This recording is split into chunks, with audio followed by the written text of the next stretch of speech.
നമസ്കാരം.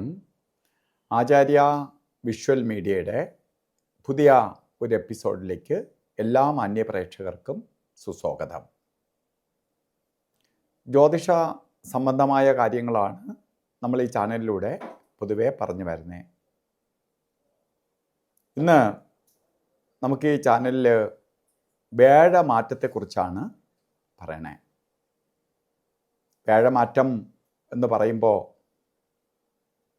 ജ്യോതിഷ ഗുരുവാണ് വ്യാഴം. അതായത് ബൃഹസ്പതിയാണ് വ്യാഴം, ദേവമന്ത്രിയാണ് വ്യാഴം. ഇപ്പോൾ വ്യാഴത്തിന് വളരെ പ്രാധാന്യമുണ്ട്. എന്ത് കാര്യങ്ങൾക്കും പരിഹാരം കാണാൻ ശക്തിയുള്ളവനാണ് വ്യാഴം. ആ വ്യാഴത്തിൻ്റെ മാറ്റമാണ് സംഭവിച്ച് വരുന്നത്. ഒരു വർഷക്കാലമാണ് വ്യാഴം ഒരു രാശിയിൽ നിലനിൽക്കണേ. 12 വർഷം കൊണ്ട് ഒരു വ്യാഴവട്ടം 12 വർഷം പൂർത്തിയാവും.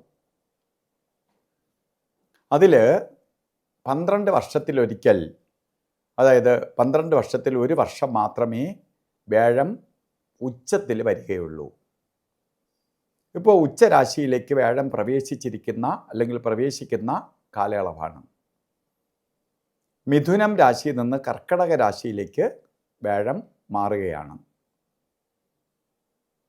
2026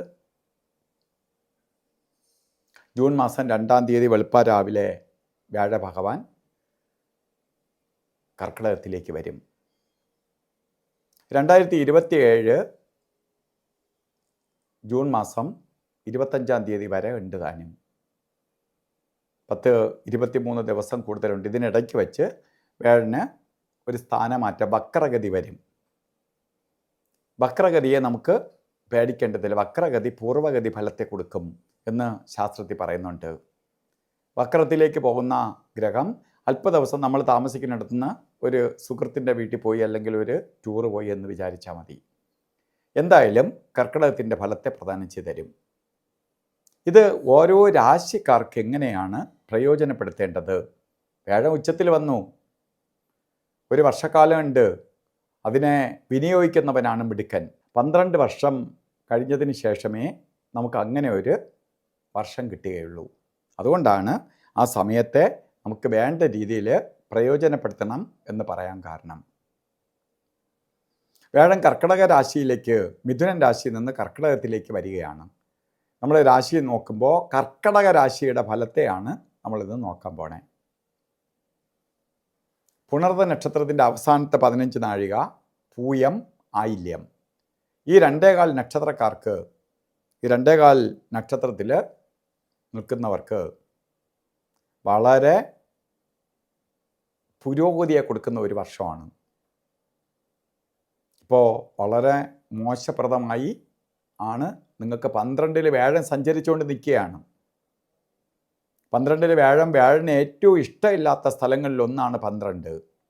കാര്യതടസ്സം, ധനനഷ്ടം, മനോവിഷമം, രോഗായുദുരിതം, ശത്രുഭയം ഒക്കെ അനുഭവിച്ചുകൊണ്ടിരുന്ന നിങ്ങൾക്ക് ഇതാ വ്യാഴം ജന്മത്തിലേക്ക് വരികയാണ്, കൂടെ സഞ്ചരിച്ചെത്തുകയാണ്.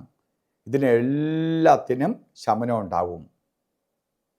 ശാരീരികമായിട്ട് പുരോഗതി, ഐശ്വര്യം, സമാധാനം, സന്തോഷം, സമ്പത്ത്, ഇറങ്ങുന്ന കാര്യങ്ങൾക്ക് വിജയം, ഈശ്വരാധീനം കൂടുതൽ.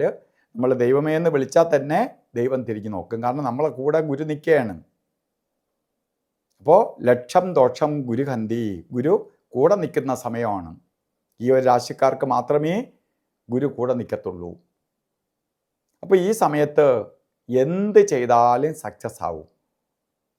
നമുക്ക് എത്ര മോശ സമയം നിൽക്കിട്ട്, ഏതൊക്കെ ഗ്രഹദോഷം നിൽക്കിട്ട് നിങ്ങൾക്കൊരു സംരക്ഷണ വലയം ഉണ്ടാവും എന്നുള്ളതിന് സംശയം വേണ്ട. വ്യാഴത്തിൻ്റെ സപ്പോർട്ട് വളരെ ഗുണഫലത്തെ പ്രദാനം ചെയ്തു തരും. അതുകൊണ്ട് ഈ ഒരു വർഷത്തെ വേണ്ട രീതിയിൽ പ്രയോജനപ്പെടുത്തിയെടുക്കണം. അല്ലെങ്കിൽ നമുക്ക് അതുകൊണ്ട് ഗുണമില്ലാതായി പോവും. അപ്പോൾ അതിനു വേണ്ടി പ്രയത്നിക്കണം, ഇറങ്ങണം. അതുപോലെ തന്നെ ഈ നല്ല സമയം നിങ്ങൾക്ക് വരുന്നത് പോലെ ഈ നല്ല സമയം മറ്റുള്ളവർക്കും കൂടി ലഭ്യമാവട്ടെ. അതിനു വേണ്ടി ഈ ചാനൽ ഷെയർ ചെയ്യുക. സബ്സ്ക്രൈബ് ചെയ്തിട്ടില്ലെങ്കിൽ സബ്സ്ക്രൈബ് ചെയ്യുന്നതിനൊപ്പം തന്നെ ബെൽ ബട്ടണും കൂടി അമർത്തുക. കാരണം നമ്മൾ ഇതുപോലെയുള്ള വീഡിയോകളും അതുപോലെ യൂട്യൂബ് ലൈവ് പ്രോഗ്രാം ചെയ്യുന്നുണ്ട്. നിങ്ങളുടെ അഭിപ്രായങ്ങളും നിർദ്ദേശങ്ങളും ഒക്കെ അപ്പോൾ തന്നെ വിളിച്ച് 1 മണിക്കൂർ ദൈർഘ്യമുള്ള യൂട്യൂബ് ലൈവ് നമ്മൾ ചെയ്യുന്നുണ്ട്. അതിൽ നിങ്ങൾക്ക് വിളിക്കാനും നോട്ടിഫിക്കേഷൻ ഏതേ സമയത്ത് ലഭിക്കാനും ആയിട്ട് ബെൽ ബട്ടണും കൂടി അമർത്തുക. അപ്പോൾ എല്ലാ കർക്കിടക രാശിക്കാർക്ക് ഞാൻ പറഞ്ഞു ഏറ്റവും നല്ല സമയമാണ്. നമുക്ക് വരാവുന്നതിൽ വെച്ച് ഏറ്റവും കൊള്ളാവുന്ന സമയം നിങ്ങൾക്ക് കിട്ടിയിരിക്കുകയാണ്. ഈ സമയത്തെ എല്ലാവരും വിനിയോഗിക്കുക. അത് മാത്രമല്ല, നിങ്ങൾക്ക് ഭഗവാന്റെ കയ്യിൽ നിന്ന്, ഗുരുവിൻ്റെ കയ്യിൽ നിന്ന് കിട്ടാവുന്ന എല്ലാ അനുഗ്രഹവും ഈ കർക്കിടക രാശിക്കാർക്ക് ലഭിക്കട്ടെ എന്ന് പ്രാർത്ഥിച്ചുകൊണ്ട് നിർത്തുന്നു. നന്ദി, നമസ്കാരം.